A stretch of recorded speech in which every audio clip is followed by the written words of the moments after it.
Oke, perkenalkan nama saya Lutfi Bima Sanjaya, NPM 224010910007. Oke, jujur aja, kalau dengar kata pelayan publik, kebanyakan kita pasti langsung kebayangnya ngurus KTP itu ribet, ngantri lama, petugasnya datar, terus ujung-ujungnya capek sendiri. Nah, buku yang mau aku bahas ini tuh sebenarnya ngebahas kenapa hal-hal kayak gitu masih sering kejadian dan gimana seharusnya pelayanan publik itu dikelola. Jadi bukunya itu adalah judul bukunya yaitu Manajemen Pelayanan Publik, Inovasi Kualitas Kepuasan Masyarakat di Era Digital, karya Pak Hayat. Oke, di video ini aku nggak mau so pinter, cuman mau cerita si bukunya aja. Nah, kita masuk ke gambaran umum buku. Oke, jadi garis besarnya gini. Buku ini tuh pengen bilang, pelayanan publik itu gak cukup cuma jalan, tapi harus berkualitas, punya etika, dan bikin masyarakat puas. Apalagi sekarang udah era digital, masyarakat makin kritis, makin melek teknologi, dan makin gak sabaran. Kalau birokrasi masih jalan lambat, ya jelas bakal ditinggal, dikritik, dan diviralin. Makanya buku ini dibikin buat ngejelasin dari dasar banget sampai ke inovasi layanan publik. Nah, kita masuk ke prolog dan pengantar. Di bagian awal buku, penulis langsung menunjukin satu pesan penting, yaitu pelayanan publik ke depan gak bisa lagi pakai cara yang lama. Zaman udah berubah, masyarakat sekarang pengennya cepat, jelas, transparan, dan gak ribet.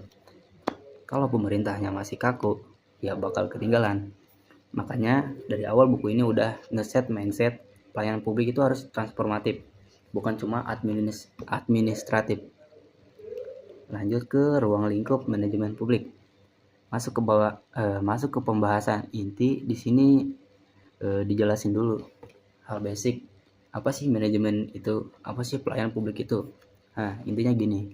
Pelayanan publik bukan cuma soal melayani, tapi soal mengatur sistem pelayanan biar masyarakat dapat haknya dengan layak. Jadi negara tuh bukan sekedar ngasih layanan karena kewajiban, tapi karena itu hak warga negara. Terus kita masuk ke dasar hukum pelayanan publik. Nah, bagian ini yang bikin kita sadar satu hal. Pelayanan publik itu bukan baik-baikan, tapi kewajiban hukum. Di sini penulis ngebahas dasar hukum pelayanan publik di Indonesia.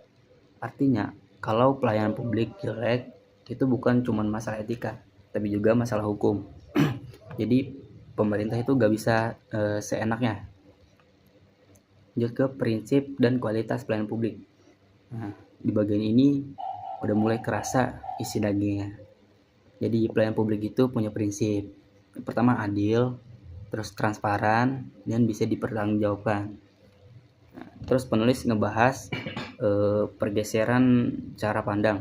Dulu masyarakat dianggap pelanggan, sekarang masyarakat dipandang sebagai warga negara. Artinya apa, Bang? Pelayanan publik gak boleh cuma mikir efisiensi, tapi juga nilai keadilan dan kepentingan publik. Lanjut kita ke pelayanan prima. Nah, ini bagian yang sering muncul di kehidupan sehari-hari. Pelayanan prima itu intinya simpel. Yang pertama ramah, terus jelas, cepat, dan solutif. Bukan cuma nurutin SOP, tapi beneran bantu masyarakat. Kalau masyarakat pulang dari kantor pelayanan sambil kesal, itu berarti pelayanannya belum prima. Nah, begitu kira-kira. Terus kita lanjut ke permasalahan pelayanan publik. Di sini bukunya agak nyeletup, dibahas masalah klasik, yaitu birokrasi ribet, aparatur gak profesional, terus mentalitas lama. Dan jujur aja, kita semua pasti pernah ngerasain sendiri. Solusinya gimana? Itu reformasi birokrasi, terus good and clean governance, dan perubahan budaya kerja. Itu. Terus kita masuk ke SPM dan kinerja aparatur. SPM itu dibatas minimum pelayanan yang wajib dikasih negara. Kalau SPM-nya nggak terpenuhi, ya jelas pelayanan publiknya bermasalah. Terus dibahas juga soal kinerja aparatur. Karena mau sistem sebagus apapun, kalau manusianya nggak profesional, ya percuma.